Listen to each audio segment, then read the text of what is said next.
वज़ाइफ के लिए वज़ाइफुस्सालिहीन ऑफिशियल को सब्सक्राइब करें। वज़ाइफुस्सालिहीन ऑफिशियल।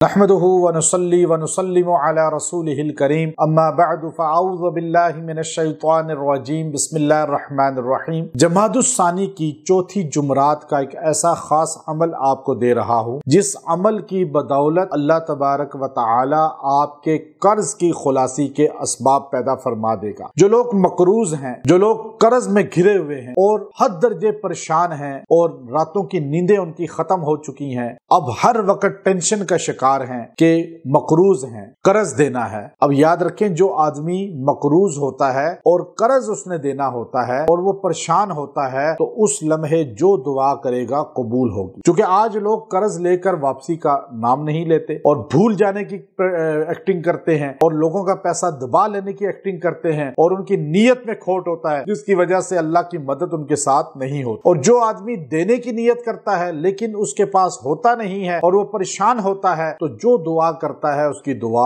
मकबूल हो जाती है।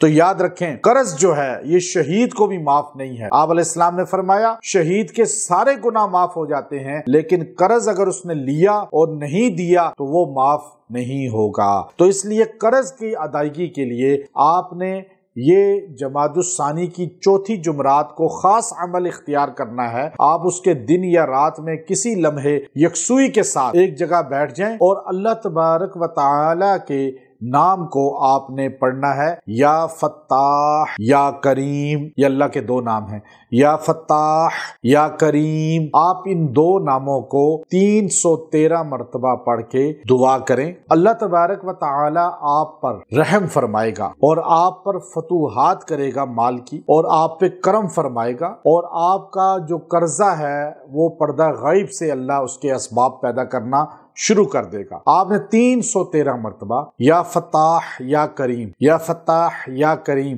ये जुमला पढ़ के अल्लाह के नाम पढ़ के दुआ करें, रो के दुआ करें और फिर अल्लाह के हजूर आजिज़ी का इजहार करें, दुआ करेंगे। इंशाअल्लाह अल्लाह पर्दा गैब से मुआवनत फरमाएगा। आप ये अमल इख्तियार करें और इसके कमालात देखें। व आखिरु दावाना अनिल हम्दुलिल्लाहि रब्बिल आलमीन।